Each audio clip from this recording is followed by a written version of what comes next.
Seruput kopi dulu lur. Berita terbaru ini bikin heboh jagat militer Indonesia.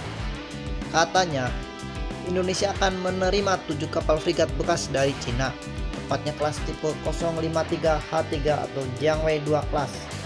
Kapal ini dulunya termasuk kapal tempur utama milik Angkatan Laut Tentara Pembebasan Rakyat Cina atau PLA Navy. Tapi sekarang satu persatu mulai dipensiunkan karena sudah dianggap terlalu tua untuk pertempuran modern. Informasi ini pertama kali mencuat dari postingan Telegram resmi China Army. Dalam postingan tersebut dijelaskan bahwa pada 15 Januari Angkatan Laut PLA secara resmi menghapus frigat rudal Loyang nomor lambung 527 dari daftar tempur aktif. Kapal ini sudah beroperasi sejak tahun 2005 dan kini resmi pensiun setelah hampir 2 dekade bertugas.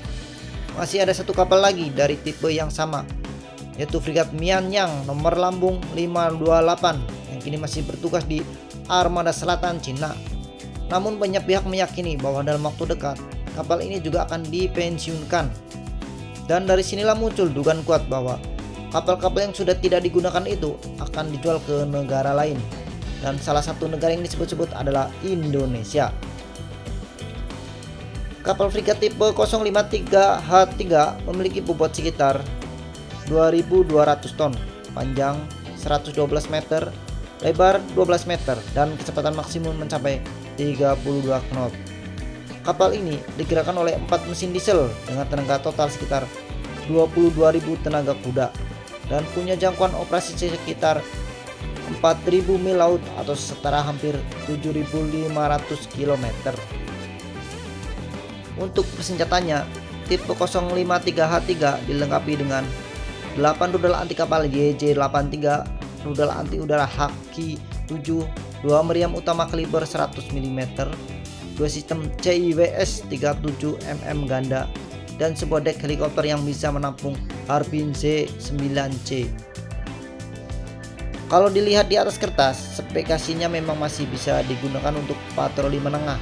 Tapi kalau bicara teknologi, kapal ini jauh tertinggal dari kapal modern seperti tipe 054A atau tipe 055 milik Cina sendiri.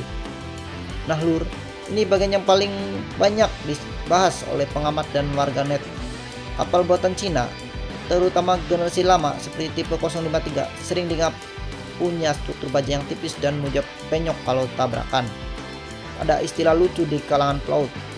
Kapal Eropa nabrak pelabuhan catnya lecet. Kapal Cina nabrak pelabuhan lambungnya penyok. Bahan yang digunakan memang baja ringan agar biaya produksi murah dan pembuatannya cepat, tapi akibatnya daya tahannya lemah dibanding kapal buatan Eropa. Kapal Eropa seperti Frame, PPA Italia atau Istif kelas dari Turki dibuat dengan baja kelas militer tinggi dan teknologi pengelasan canggih, makanya lebih kuat, stabil, dan tahan benturan. Kalau disamakan tipe 053, ini ibarat mobil sudah tua lawan mobil baja lapis Eropa. Masih bisa jalan tapi jangan sampai adu tabrak, bisa hancur di tempat. Pertanyaan besar pun muncul, kenapa Indonesia mau beli kapal bekas yang sudah tua ini? Jawabannya kemungkinan karena harga dan kebutuhan mendesak. Harga satu unit frigat bekas Cina bisa di bawah 30 juta dolar AS, bahkan mungkin hanya 20 juta kalau beli banyak. Sementara itu, produksi kapal baru dari dalam negeri masih butuh waktu panjang. Indonesia sedang mengejar target punya armada kombatan aktif lebih dari 50 unit sebelum tahun 2030.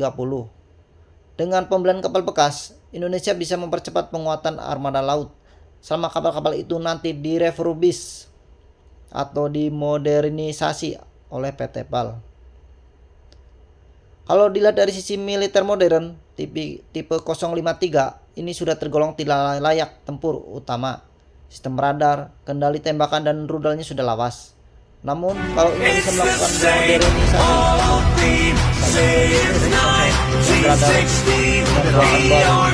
memasang rudal Atmaka Hisar atau BrahMos versi ringan, kapal ini masih berperan dalam patroli Z, latihan tempur, dan operasi maritim skala menengah. Kalau dibandingkan dengan kapal buatan Eropa seperti Frame, PPA, atau Milgem, kualitasnya jelas beda jauh. Kapal Eropa lebih kuat, lebih senyap, dan jauh lebih modern dari sisi pertempuran. Sederhananya begini lur, Kapal Eropa itu ibarat tank baja di laut. Kapal tipe 053 itu ibarat mobil niaga. Bisa jalan tapi jangan disuruh perang jarak dekat. Jadi, kalau kabar ini benar, Indonesia akan menerima 7 frigat bekas Cina tipe 053 H3, kapal yang dulunya bangga di era 90-an tapi sekarang sudah mulai pensiun. Frigat Loyang 527 sudah resmi keluar dari daftar tempur dan Mianyang 528 kemungkinan akan menyusul dalam waktu dekat. Artinya, kapal yang datang ke Indonesia nanti mungkin memang kapal yang sudah lama tidak berlayar penuh. Seruput kopi terakhir, Lur. Semoga kalau kapal-kapal ini benar datang, bisa dimodernisasi, diperkuat dan diberi senjata baru oleh tangan-tangan insinyur PT PAL. Biar kapal tua pun bisa tetap menjaga kedaulatan laut Indonesia. Karena kalau cuma beli murah tapi nggak diperbaiki, yang datang bukan kekuatan, tapi beban perawatan. Apik iki, Lur.